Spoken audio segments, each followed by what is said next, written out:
Hello friends, எல்லோரும் எப்படி இருக்கீங்க? இன்றைக்கி நம்ம சேனலில் ஒரு டம்ளர் உளுந்தம்பருப்பு எடுத்து நல்லா 1 மணி நேரத்துக்கு முன்னாடியே அலசி 3 தடவை ஊற்றிட்டு நல்ல தண்ணியில் ஊற வச்சுருக்கேன். இப்போ மொறுன்னு பந்து மாதிரி மிக்சியில் அரைச்சிட்டு மாவை உளுந்த வடை பண்ணிடலாம் வாங்க. உளுந்த வடைக்கு நீங்கள் கிரைண்டரில் கொடுத்து அரைச்சிங்கன்னா பந்து மாதிரி எப்போவுமே வரும். நான் இன்றைக்கி மிக்சியில் அரைச்சி உளுந்த வடை போட்டு காட்டுறேன் பாருங்கள். இதே மாதிரி செஞ்சு பாருங்கள், உங்கள் வீட்லேயே மொறுன்னு வரும். இது 1 டம்ளர் உளுந்த பருப்பை 1 மணி நேரமாக ஊற வச்சுருக்கேன். இப்போ தண்ணியே இல்லாமல் சுத்தமாக வடித்து எடுத்துட்டு மிக்சி ஜாரில் சேர்த்து அரைச்சிட்டு வந்துடலாம். மாவை நைஸாக அரைச்சி எடுத்துகிட்டு வந்துட்டேன். இந்த மாதிரி வெண்ணெய் மாதிரி இருக்கணும் பார்த்தா. அந்த மாதிரி தண்ணி அதிகம் சேர்த்துடாமல் லைட்டாக ஒரு ஸ்பூன் தெளித்து விட்டு அரைச்சி எடுத்துகிட்டு வந்துட்டேன்.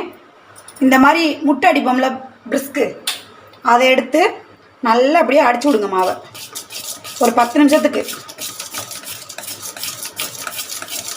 அப்போ தான் அந்த ஏர்லாம் உள்ளே போய் நல்லா மொறுன்னு ப்ளஃபியாக வரும் நமக்கு உளுந்த வடை. ஒரு 10 நிமிஷம் அப்படி கலக்கி விடுங்க. பிரிஸ்க் இல்லாதவங்க நல்லா கையிலே அடித்து கலக்குங்க. பிரிஸ்க் இல்லாதவங்க இந்த மாதிரி கையை அப்படி வச்சுட்டு இப்படியே நல்லா அடித்து கலக்குங்க. ஒரு 5 நிமிஷம் நல்லா அடித்து கலக்கி விட்டுருங்க.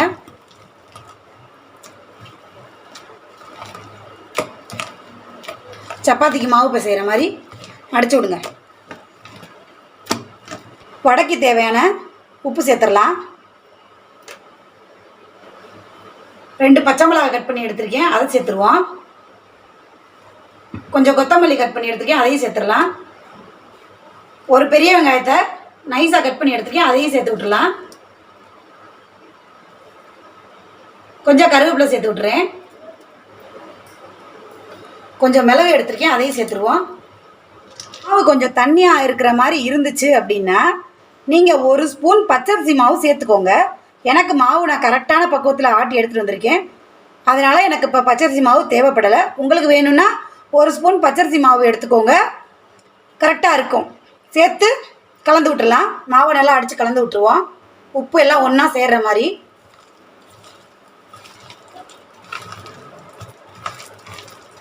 நீங்கள் வடை போடும்போது இந்த மாதிரி பக்கத்தில் கிண்ணத்தில் தண்ணி வச்சுக்கோங்க. தண்ணியில் கையை நனைச்சிக்கிட்டு இந்த மாதிரி உங்களுக்கு எந்த சைஸில் வடை வேணுமோ இப்படி எடுத்து பந்து மாதிரி உருட்டிக்கிட்டு நடுவில் ஒரு ஓட்டை போட்டுட்டு அப்படியே எண்ணெயில் போட்டு எடுத்துருங்க.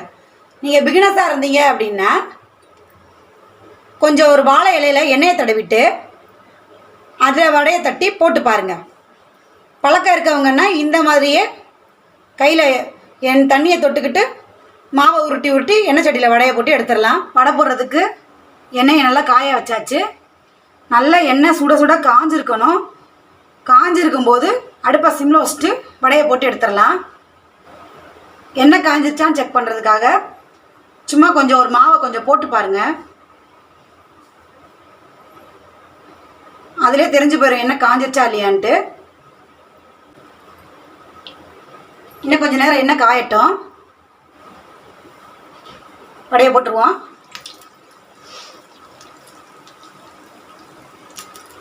உங்களுக்கு எந்த சைஸில் வேணுமோ அந்த மாதிரி போட்டு எடுங்க. பெரிய பாத்திரமாக வடை சட்டி வச்சுக்கிட்டிங்கன்னா ஒரு 4-5 வடை ஒன்றா ஒரே நேரத்தில் போட்டு எடுங்க.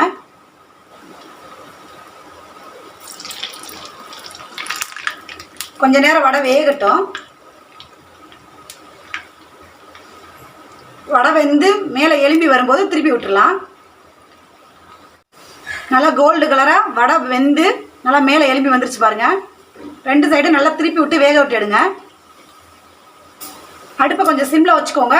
வடை மேலே வெந்துடும். ஹையில் வச்சிங்கன்னா உள்ளே வேகாமல் இருக்கும். அடுப்பை நல்லா எண்ணெய் காஞ்சோன்னு சிம்மில் வச்சுக்கிட்டிங்கன்னா நல்லா வடை உள்ளுக்குள்ளேயே நல்லா கிறிஸ்பியாக வெந்திருக்கும். இதை எடுத்துகிட்டு இன்னும் 2 வடை போட்டு காட்டுறேன் பாருங்கள்.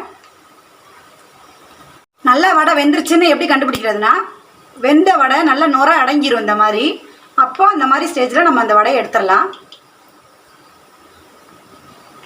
நல்லா எண்ணெயை வடித்து எடுத்துருங்க.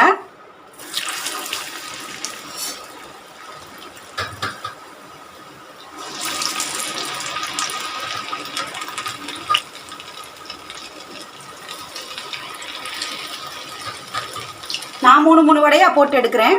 உங்களுக்கு வேணும்னா நீங்கள் பெரிய வடைச்சட்டியை வச்சு 4-5 சேர்த்து போட்டு கூட எடுங்க. எல்லா வடையும் போட்டு எடுத்துகிட்டு காட்டுறேன். மொறு மொறுன்னு நம்மளுக்கு உளுந்த வடை ரெடி ஆயிடுச்சு. இதே மாதிரி நான் சொன்ன அளவுகளில் நான் சொன்ன மாதிரியே அரைச்சி நீங்களும் மிக்சியில் செஞ்சு பாருங்கள். உங்களுக்கு கிறிஸ்பியாக மொறு மொறு மொறுன்னு உங்களுக்கு உளுந்த வடை கிடைக்கும். நல்ல கிறிஸ்பியாக இருக்கும். இங்கே பாருங்கள், சாஃப்டாகவும் இருக்குது உள்ள. இந்த மாதிரி நீங்களும் செஞ்சு பார்த்துட்டு எப்படி இருக்குன்னு எனக்கு கமெண்ட்ஸில் சொல்லுங்கள்.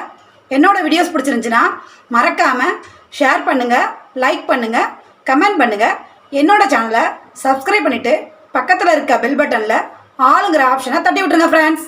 பாய். இன்னொரு வீடியோவில் வந்து உங்களை பார்க்குறேன்.